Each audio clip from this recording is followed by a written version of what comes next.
Hello, my name is Jordan Williams, and today I will be talking about my warehouse design. So, for this warehouse, it's a one-story building that is going to house medical supplies. There's multiple different designs when it comes to warehouses. Of course, there are some warehouses that have 3 stories, 4 stories. I've worked in warehouses where it's actually temperature controlled because you need because the items that are stored there need to be temperature controlled.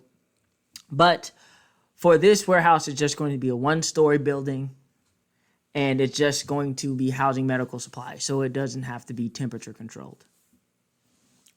So also, it needs to be said that obviously, if you are walking in this warehouse, if I say right, it might actually be on your left. But for this video, everything that I say will be in regards to this actual layout. So although if you are walking into the building near entry, the cafeteria will be on your left, and this diagram is on the right. So we're going to just go off of what we see on the diagram. All right, so first thing that we have is the entry. This is where all the employees will enter. There's one way in and one way out for the main entry. There are emergency exits that is indicated by the green stars. One is by the outbound, one is by the inbound, and one is right next to the supplies. So these are the emergency exits. Obviously, when you're walking into the entrance, to the right is the cafeteria, as well as the bathrooms. This is basically the break room. And to the left is the management. This is where you're going to have the supervisor offices, the manager offices, the HR offices, safety, IT, things like that. If you continue from the entry, you will go into the main warehouse, and you will see aisles and shelves. So immediately you will see that the aisles are numbered. On the right, you have the odd numbers, and on the left, you have the even numbers. And obviously, looking at this diagram, it's easy to just read left to right, but you have to remember that when you're walking in, you're actually seeing, aisle 1. I want to talk about the outbound and inbound. I have the outbound in the north side of the building, and the inbound in the south side of the building. I want to have the outbound and inbound on opposite end of the building because it's just easier. It helps with the traffic so trucks don't get stuck, backing into dock doors. And it helps mitigate mistakes. Like if you have someone unload an inbound truck and that inbound truck is ready to take off, we don't actually have someone load outbound into that inbound truck.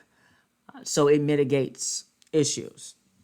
So right next to the outbound, and the outbound and inbound, they're dock doors.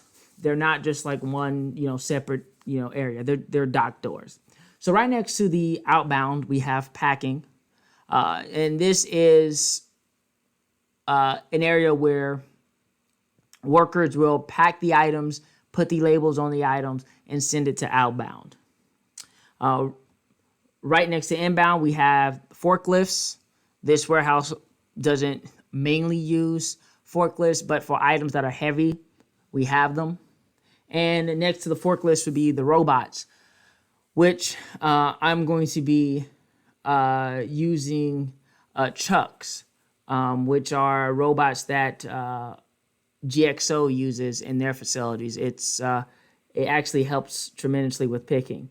And on the far left side, we have supplies. So anything you can think of for the warehouse, we have the supplies there. So boxes, packing tape, glue guns, heat guns, supplies are over there.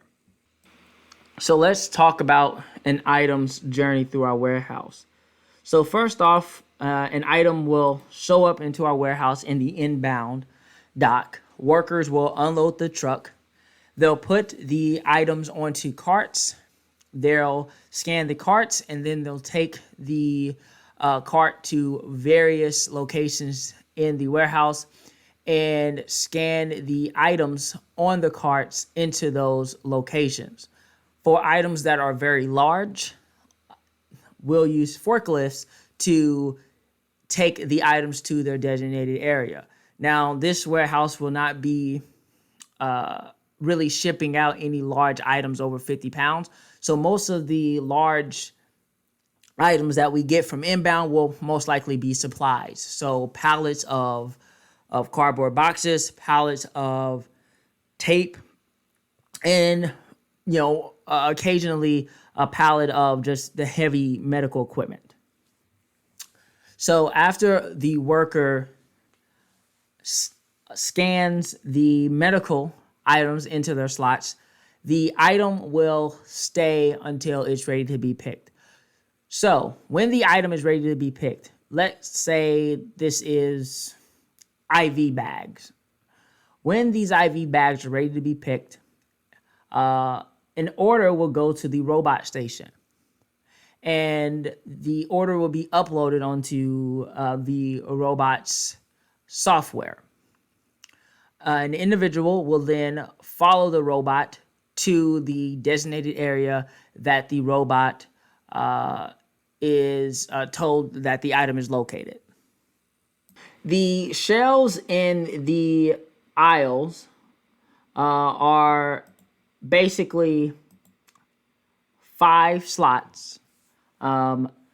They're labeled A, B, C, D, and E. The slot D will be around 6 foot height. So if you're vertically challenged, it might be an issue. However, we will have ladders at the end of every aisle. So if you can't reach items in slot D, you have the ladder.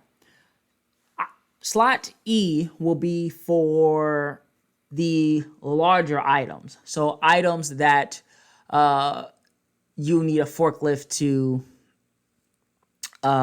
put those items into that slot. Like I said, that will be rare, but it's there just in case it's, we need to put an item there.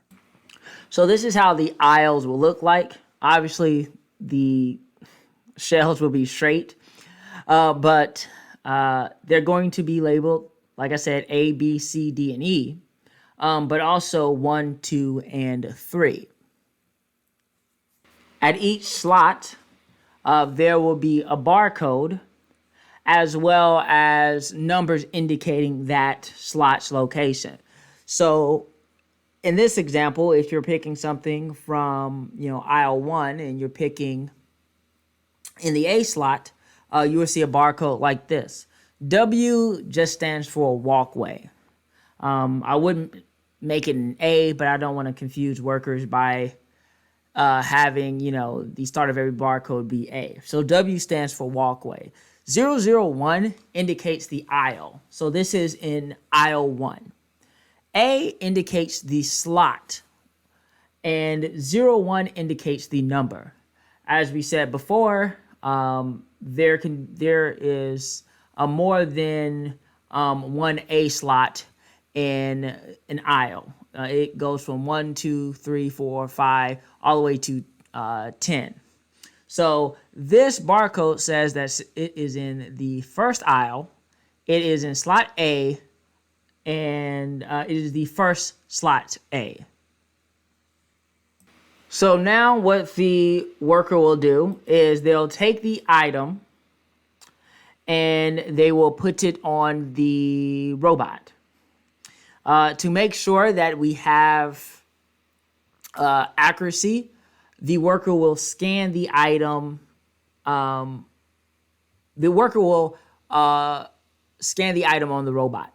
And if it's the wrong item, the worker won't be able to put the item onto the robot. Or the worker will at least know that there's no way that this is the right item because the robot will say wrong item.